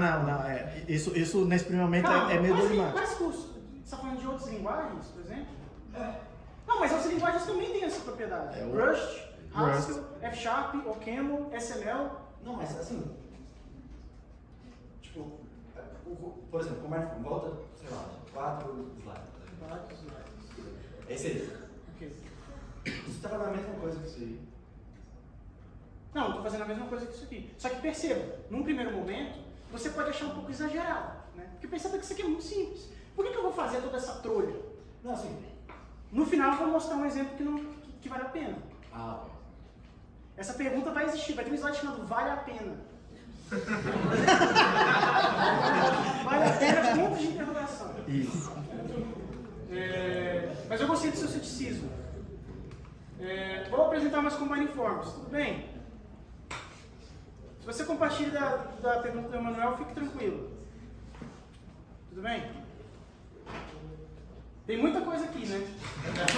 Mas vamos por partes. Tem muita coisa. Nem eu sei ler isso aí. Vamos por partes. Esse slide, eu quero tentar mostrar outro jeito de roubar o jogo. Que é o seguinte. Vamos supor que vocês não sabem o que essa função foldr faz. Tudo bem? É só uma suposição. Mas a gente vai usar os tipos para tentar, por meio de tentar encaixar os legos, ver se a gente consegue descobrir depois o que está acontecendo. Depois se a gente cumprir, porque esse aqui é um requisito, esse aqui é um requisito, esse aqui é um requisito. Tudo bem? Todos esses tipos são requisitos. Caso a gente cumpra os requisitos e aperte vai, a gente vai ver um resultado. Tudo bem? Então vamos supor que a gente é 100% sério na semântica do que esse treco faz. Tem um disclaimer. Esse arroba, abre colchete, fecha colchete, ignore. Isso aqui é só para eu poder escapar de falar mais de polimorfismo, porque é ele que vai fazer isso, não eu. Então, essa função, se você estiver com o computador e você perguntar 2.t, foldr, ele vai dizer um treco diferente do que está aqui. Tudo bem? E você vai entender até o final do curso essa versão diferente. Eu só estou colocando isso assim para eu poder não ter que explicar isso. Tudo bem? A função foldr, ela recebe 3 coisas. Uma delas é uma função, então a gente está tratando de uma função de alta ordem. Tudo bem? Recebe uma função. A gente recebe um B e a gente recebe uma lista de A. Tudo bem? Tudo bem? Então vamos agora, um a um, tentar desvendar esse mistério. O que foldr faz. Primeira coisa, eu vou cumprir o primeiro requisito, que é essa função aqui. Essa função plus integer, ela vem de um lugar fora. Ela vem de uma biblioteca. É assim que você adiciona essas bibliotecas. Essa é a sintaxe. Tudo bem? Agora, eu estou perguntando, caso eu coloque plus integer, que é uma função que pega um integer, pega outro integer e devolve um integer. Tudo bem? É natural que seja um mais? Faz sentido? Eu estou perguntando para ele, beleza, eu vou preencher esse primeiro requisito. O que é isso aqui agora? Agora que eu adicionei uma peça a mais. Aí ele falou, agora é isso aqui. Beleza? Próximo requisito, um integer. Tudo bem? Eu estou a fim de tacar 0. Podia ser qualquer outro integer. Tudo bem? Vou colocar 0. Perguntei para ele, com o plus integer e o zero, o que é isso aqui agora? Aí ele falou, isso aqui é uma função que espera uma lista de integer e devolve um integer. Opa, uma lista de integer? Tá aqui. Tudo bem? Tudo bem? Então eu criei uma lista arbitrária. Podia até em potencial ser uma lista infinita, mas eu não estou afim. E aí ele falou, não, agora que você cumpriu esses 3 requisitos, caso você mande executar isso aqui, eu vou te devolver um integer. Tudo bem? Agora vamos tentar descobrir o que aconteceu. Alguém tem alguma suspeita do que aconteceu? Somou tudo. Somou recursivamente a lista. É natural que isso aqui está fazendo um processo de soma? É natural que está sendo somado esses elementos aqui de alguma maneira? Aí a pergunta é, quem é o zero? Valor inicial. Vocês já tiveram essa experiência de escrever no for loop e aí tem um acumulador que você vai iterando com um tal de índice e vai somando no acumulador? Não precisa mais disso. Tudo bem? Outra pergunta boa. Por que o nome é fold R? Porque a gente faz um processo chamado fold, que é da direita para a esquerda. Por analogia, né, por completude, digamos assim, simetria, quer dizer, deve existir um fold L, que faz esse mesmo processo, só que da esquerda para a direita. No caso de um mais, é muito trivial que dá no mesmo, mas se fosse um menos, é natural que daria resultados diferentes? Se você partisse da direita para a esquerda para a direita, faz sentido? Então perceba, a gente quer utilizar essa função fold R. A gente viu os requisitos dela e por meio dos tipos a gente foi coletando as peças necessárias. Você pode trocar as peças, ao invés de plus integer, podia ser qualquer outra coisa, ao invés de zero, podia ser outra coisa, ao invés dessa lista, podia ser outra lista. Caso eu colocasse uma lista infinita, daria errado. É natural, por quê? Dá para somar todos os elementos numa lista infinita?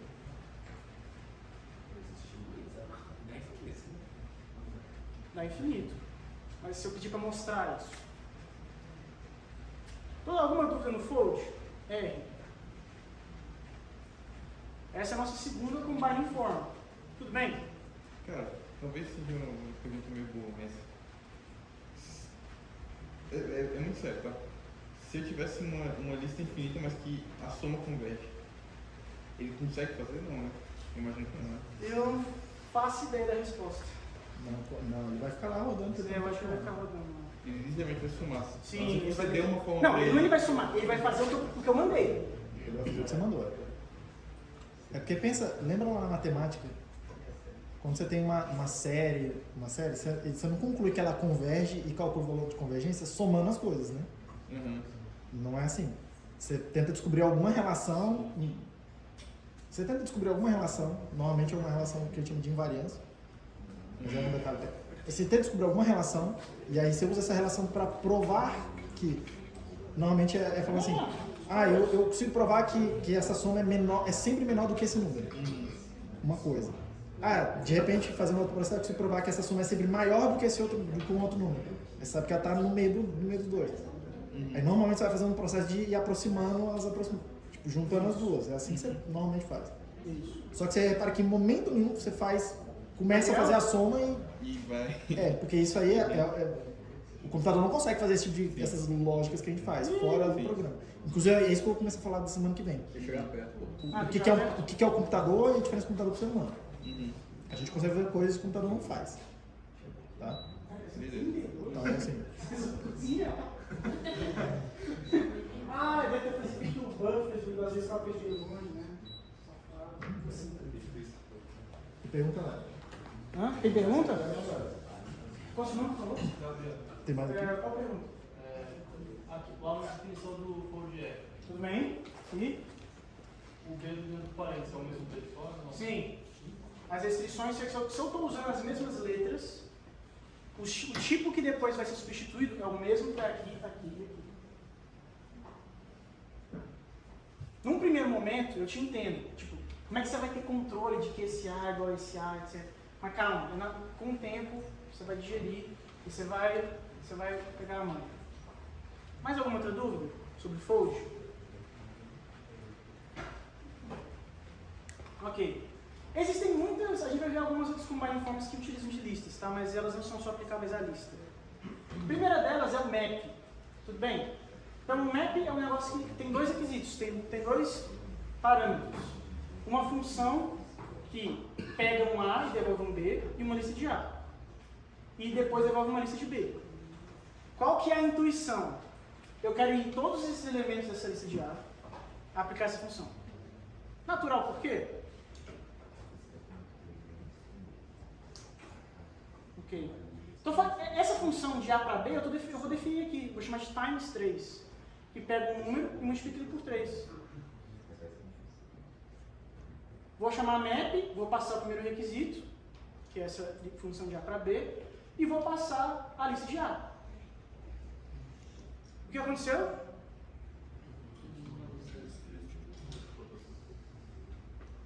Acho que é natural que vocês já imaginem que vocês já fizeram isso aqui antes, né?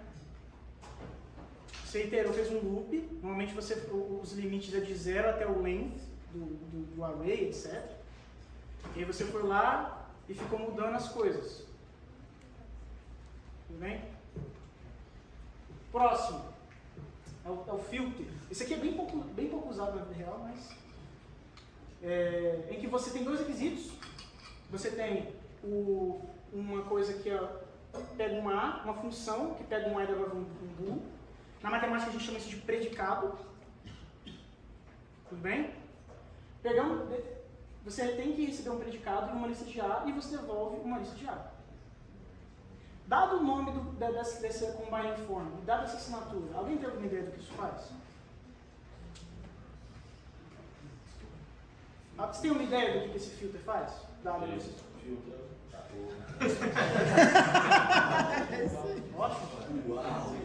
Qual é a função que eu quero usar para filtrar? Eu quero os números ímpares.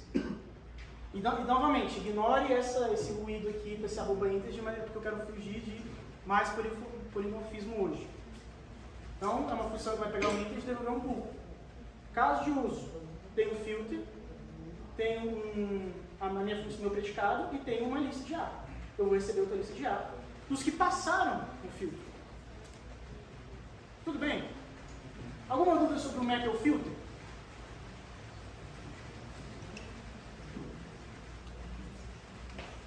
Beleza, chegamos! Chegamos no vale a pena. Aí você me pergunta, cara, eu sou muito casado com os meus for loops, esse tal de compose eu achei um pouco confuso. Será que vale a pena? Vou tentar te convencer. Vou criar algumas funções auxiliares aqui. Uma função que pergunta se o negócio é módulo de set. E uma função que dobra alguma coisa. Tudo bem? Até aqui? E agora eu vou fazer uma aplicação parcial do fold. Eu quero fazer essa trolha toda, mas eu quero um nome só. Tudo bem? Detalhe, eu estou passando a função de combinação, eu estou passando o valor inicial, falta o quê? Falta a lista. Tudo bem? Alguma dúvida? Vamos ver o que esta função faz. Tudo bem. Essa função é um emoji, o nome dela. Tudo bem. É 2023, gente. Tudo bem. Unicode, né? Tudo bem. O que essa função faz? Essa é uma função que, dada uma lista, pega os 40 primeiros, filtra os que são mod set, dobra eles e depois junta tudo. Novamente, compose se lê da direita para a esquerda. Tudo bem? Então, você vai pegar os 40 primeiros elementos, você vai filtrar os que são módulo set, você vai dobrá-los e depois você vai juntar tudo. Qual o tipo dessa coisa? Faz sentido? Faz sentido? Esse tipo? Essa função? de uso. Alguma dúvida? Te convenci? Não, eu entendo por que isso é muito melhor do que fazer fora e sujar uma página toda. Mas por que o rasgo, né? É tão mais... Não. Essas Combine Forms, elas não são especiais do Haskell. Tudo bem? Deixa eu responder. As funções, as linguagens funcionais têm essas Combine Forms. Como é que é esse nome, filho? Emanuel. Hã? Emanuel. Pera aí, pessoal, pera aí. É porque essa pergunta é altamente relevante. Muito mais do que ela aparenta, tá? E a gente se depara com... O Eduardo mandou um texto esses dias aí de alguém, tipo, falando assim, nunca mais vou programar, basicamente assim, nunca mais vou programar em Haskell, tá aqui por quê? Tá? Depois de 10 anos trabalhando com essa parada e tal, tipo, aparece um monte dessas coisas. Por que eu escolhi Haskell para a disciplina? Essa eu acho que é uma boa pergunta. Nenhum de vocês vai trabalhar com Haskell na indústria. Você vai aprender a linguagem que você não vai usar no seu trabalho. Ponto final. Eu só conheço um cara que trabalha com Haskell. Não, eu só conheço um cara que trabalha com Haskell e não trabalha mais. Tá? E eu conheço bastante gente. Então, você não vai trabalhar com Haskell. Tudo bem? Não é o mainstream, está fora, está longe de ser mainstream. Aí você me pergunta assim, por que você escolhe uma linguagem Haskell, então, já que não usa no mundo real? Porque o meu objetivo não é você aprender uma linguagem, é você aprender uma forma de pensar. E na terça-feira eu vou começar justamente endereçando um pouco melhor essa sua pergunta mesmo, discutindo um pouco mais profundamente do que eu penso sobre isso. Eu acredito em eu chamo de duas culturas, tá? No mundo das... Vou chamar de linguagem de programação, para restringir aqui, mas eu vou falar melhor do que eu estou falando na terça-feira. Tem claramente uma cultura dominante, que não é esta. Tá? Claramente aqui nós somos os nós somos os outsiders. Tá? Só que a segunda cultura dos outsiders, justamente por não ser uma cultura mainstream, ela não precisou se preocupar com problemas do mundo real. Os problemas do mundo real, eles sujam a gente, de certa forma. Não no sentido ruim, tá? Mas assim, a minha preocupação quando eu estou lá programando alguma coisa para... Tipo assim, cara, isso aqui é o produto de alguém. A minha primeira preocupação é, isso tem que funcionar. Ponto final. E é bem vago essa noção de tem que funcionar. Porque a gente faz coisas que funcionam e estão cheias de bug. Cara, eu não conheço nada que não tenha um projeto de verdade, que não tenha trocentos issues lá no repositório. Quando eu digo trocentos assim, tipo 400, 500, 4.000, 5.000 issues lá. Cada um bug, cada uma coisa tem que ser resolvida. Funciona. Então assim, começa uma coisa. Funcionar, funciona. Mas por outro lado também não está funcionando. Certo? Os outsiders não precisaram se preocupar com isso. Fazer funcionar. Então a gente pode explorar ideias primeiro. Explorar ideias, não é nem só primeiro, é explorar ideias que talvez sejam ideias que façam mais sentido a gente aplicar no mundo real. Tá? Então assim, eu vou tentar enfatizar. E aí por que Haskell, né? Então, porque Haskell, no começo, ele não tinha essa preocupação de ser uma coisa no mundo real. É um trabalho acadêmico mesmo. É um laboratório, entrar assim, de pesquisa em linguagem de programação. Que acabou virando uma coisa mais séria. Tem aplicações industriais. Tá? Mas ele ainda guarda muito mais esse caráter de um laboratório de ideias. E aí, por conta disso, vai ser mais fácil eu expressar essas ideias para vocês. Porque a linguagem importa. Porque assim, a maneira de a gente ligar o que está propondo, me parece que já está presente em outro lugar. Não são exclusivos da... Não, nada do que a gente vai fazer aqui é impossível de fazer em outras linguagens. Por não exemplo... é questão de ser capaz de fazer. Não é nada para ser capaz. Não, mas deve fazer como essa que dessa maneira.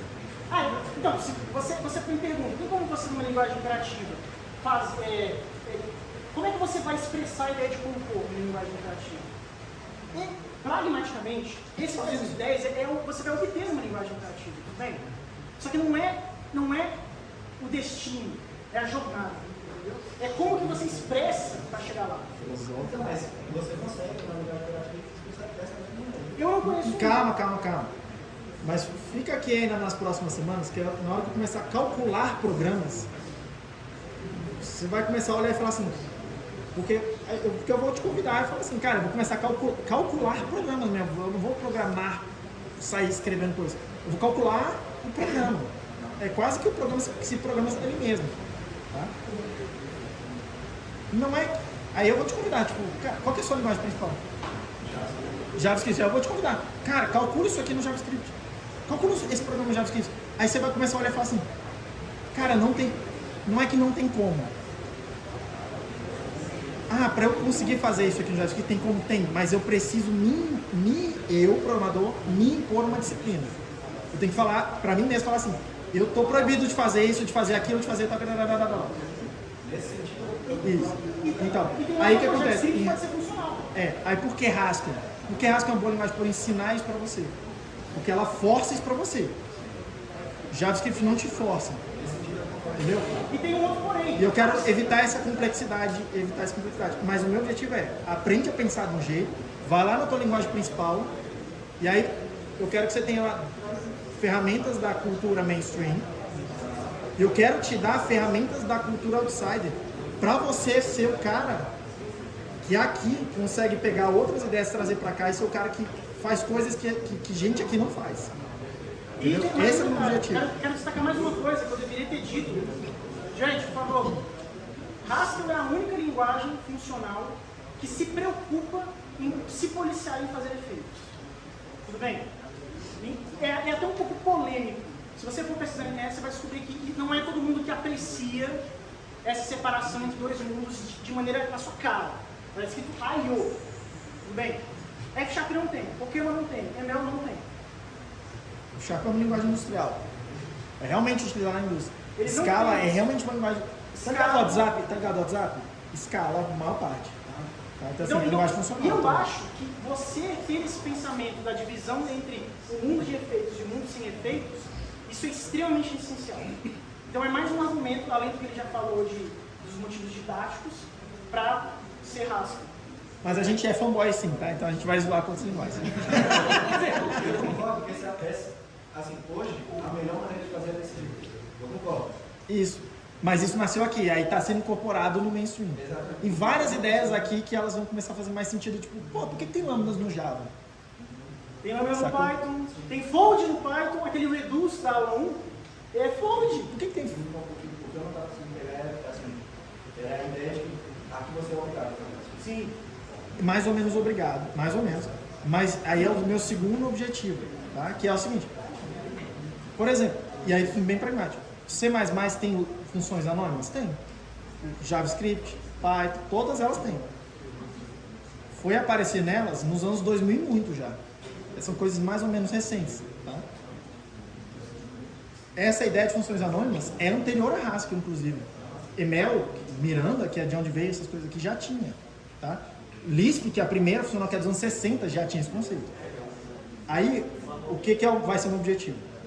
Tem várias ideias aqui, assim como nos anos 60 tinha várias ideias que só entraram agora, 50 anos depois no mainstream, aqui hoje tem várias ideias que eu vou mostrar para vocês, que elas vão entrar no mainstream daqui a 20 anos, talvez. Eu quero te colocar 20 anos à frente dos outros. A nova linguagem do Samuel Jones, que é a Verse Calculus, ela também tenta traçamento de efeitos e sem efeitos, mas não é por meio do sistema de tipos. Tudo bem? Usa outra camada de abstração. Alguma dúvida nessa função emoji? Todo mundo, sabe, a gente coloca aqui batendo um papo, então uma digestão aconteceu. Uma digestão aconteceu. Alguém tem alguma dúvida em qualquer coisa que está acontecendo neste slide? Eu quero que fique claro que você pega 40, filtra os módulos que são de 7, dobra, junta. A reação que eu espero de todo mundo presente é alguma dessas duas. Tudo bem.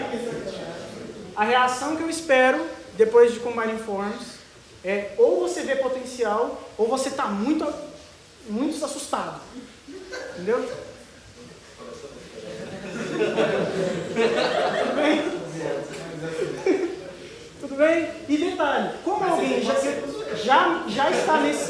está nessas águas há muito tempo, certo? Eu vou dar um depoimento do que aconteceu comigo depois de ficar marinando nessas águas de Combine Forms tempo suficiente. O meu universo agora é assim. Tudo bem? Eu olho para cima e eu só vejo Combine Forms. Eu só me comunico em Combine Forms. Eu não falo for, eu não falo essas coisas. Eu falo fold, eu falo fmap, que é uma versão generalizada do map, que a gente viu da lista, tudo bem? Compose. Esse cara e esses 3 caras que vocês não conhecem, ele vai explicar. É um deles que a gente nem tem nome. Esse cara aqui tem na comunidade, ele não tem um nome certo, claramente. Eu gosto de chamar de apply e tal. Eu só quero dizer que depois de um tempo, a sua visão fica desse jeito. Tudo bem?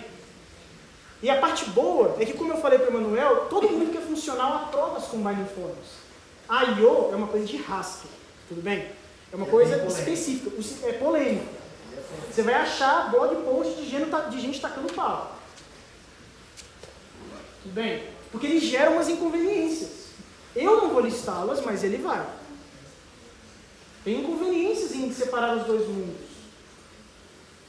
E nem todo mundo concorda que vale a pena.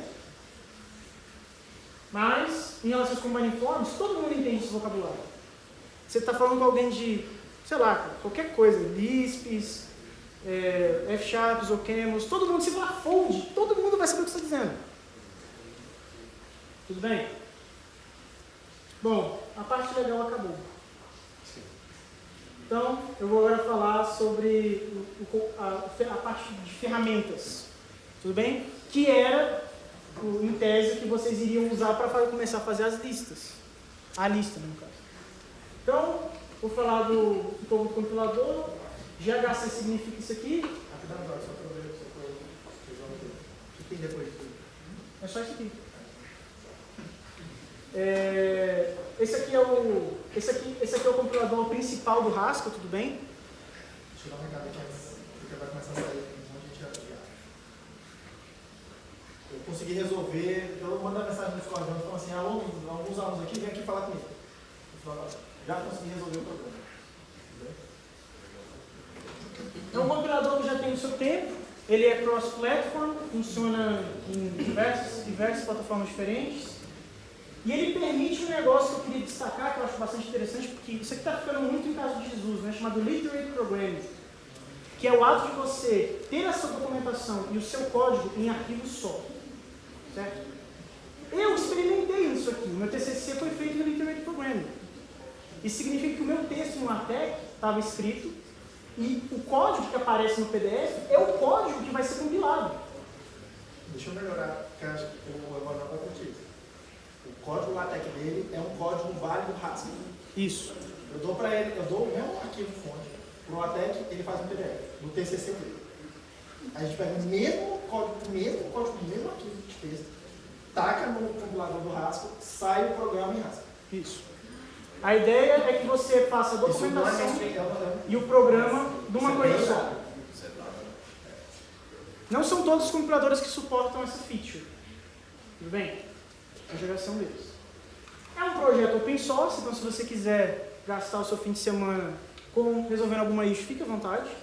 Tudo bem? Eles têm eventos públicos que você pode participar tanto presencialmente ou remotamente. Esse aqui foi o workshop de 2023, que a única parte ruim foi de fato o fuso horário, que eu tive que acordar às 4 horas da manhã. E eles respondem perguntas, tá? Não é porque é remoto que eles não respondem perguntas. O Simon Peter Jones respondeu a minha pergunta. Claramente que para ele deve ser uma pergunta idiota. Fazer o quê? E o GHC vem com um camarada chamado GHCI. Certo? GHCI vem no GHC, que é o que a gente está usando até aqui. Tudo bem? Então, se você instalar o GHC, você já vai ter o GHCI para você poder fazer prototipação. Ou seja, você não sabe como uma coisa vai ser, mas você quer rascunhar. Você prototipa. E antes de você abrir o seu editor de texto ou a sua IDE, você pode brincar no REPL. Tudo bem? ferramentas a par, né? Sem ser o compilador. E que o compilador vem incluso na maior parte das vezes. Stack, que é um dos package managers, ou seja, é uma ferramenta que cuida do grafo de dependências. Sabe aquele lance de versionamento, de que uma versão tal não funciona com versão tal, e aí criar uma dor de cabeça e alguém vai ter que resolver isso? Esse cara resolve esse grafo para você. Tudo bem? E esse aqui é a estrutura que quando você inicia um projeto stack vem o default. Então ele vem com um arquivo que é onde tem o entry point que vai ser compilado, vem com um arquivo onde você vai botar suas funções, um arquivo onde você vai escrever seus testes, tudo bem? E esses YAML files é onde ficam as suas dependências. Então eu quero usar uma biblioteca que não vem no prelúdio, digamos assim, não vem no ambiente padrão. Você vai definir esses dois arquivos e você vai ter que colocar a dependência que você quer. E se for uma versão específica, você vai ter que especificar qual versão que é. Eu vou ajudar mais sobre problemas relacionados a stack no Discord. Tudo bem? Cabal é o primeiro package manager oficial. Porque eles são meio que concorrentes. Tudo bem? E Cabal absorveu várias das features que o stack implementou. Tudo bem? E esse é um exemplo de como que o seu projeto Cabal vem. As dependências ficam nesse ponto Cabal, ao invés de um ponto YAML. Eu não tenho muita experiência com o Cabal, mas eu consigo dar meu jeito para te ajudar. Como que você usa para fazer script? Porque se for JavaScript, você roda o treco no browser. Se for Python, você chama o Python. Como é que faz com Haskell? Você vai ter um entry point e você chama um stack dessa maneira. Você não precisa de um package manager, você não precisa de mais arquivos e pastas e nada. Você só quer fazer um exercício de um desafio de codificação, sei lá, Advent of Code. É assim que você faz. Não tem necessidade daquele GHC-O. Não. O stack e o Cabal, como eles são coisas que incluem o GHC, eles vão, quando você mandar compilar com o stack build, por exemplo, ele vai chamar o GHC por baixo dos panos e compilar o seu programa para você. Tudo bem? Package Manager já vem com o GHC. Se tivesse dentro de source, teria que botar com source para tipo HS mesmo? Assim? Ok. E a última ferramenta, o que é uma total vergonha que outras linguagens não têm, é o Hugo. Tudo bem? O Hugo é uma ferramenta de busca em que você pode dizer o nome da função ou a assinatura dessa função e ele vai te listar quais que dão match. Tem a questão 12 da lista, eu usei uma coisa que está aqui para resolver a questão 12 da lista. Tudo bem? Então você não sabe qual função que é, você não sabe o nome, você não sabe de qual biblioteca que é, mas você sabe o tipo, o Google te ajuda. Eu não entendo como isso aqui não existe para toda linguagem. Tudo bem? Dúvidas? Aula 1 e 2. Dúvidas? Por que a documentação do Cabal é tão ruim? Cara, Ele não explica nada, ele fala, ó, baixa aí, roda um try e vai. cara, por incrível que pareça, não é verdade. O stack está perdendo chão. O stack está perdendo chão para o Cabal por inúmeras razões, tipo de miscelânea. Por exemplo, o stack não funciona em Linux. Tem um bug que eu encontrei em algumas situações. O Cabal funciona.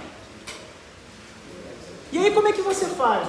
Quando, por exemplo, você tem uma plataforma que o Cabal funciona, mas o Cabal não funciona no Linux, tem que usar o stack, você vai ter que manter os dois.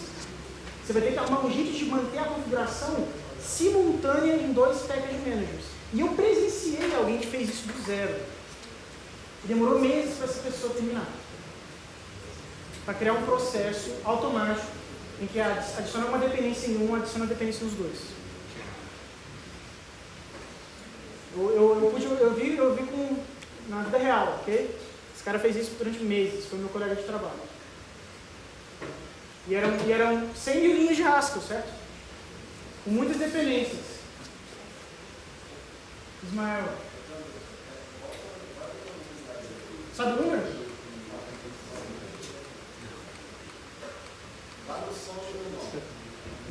Lá no soma? Ah!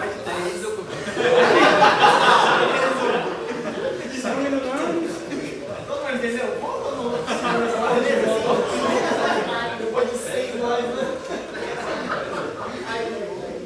Slide 14, quase. Eu esqueci de perguntar na hora do tempo.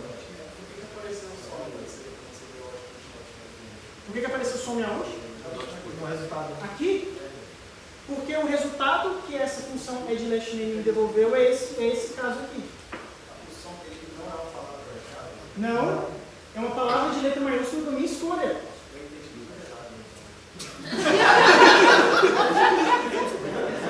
A gente vai melhorar o... Não tem problema. Mais dúvidas? Caraca, eu vou pra lá no final, gente. Tem coisa que é coisa? Não, mas eu quero ir por dúvidas.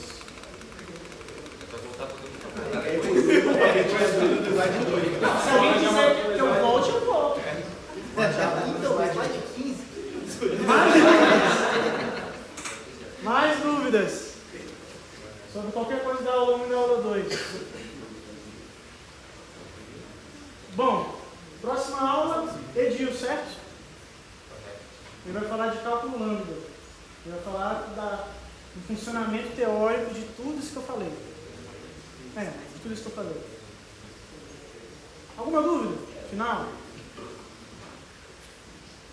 Até mais, gente. Boa noite. Boa noite.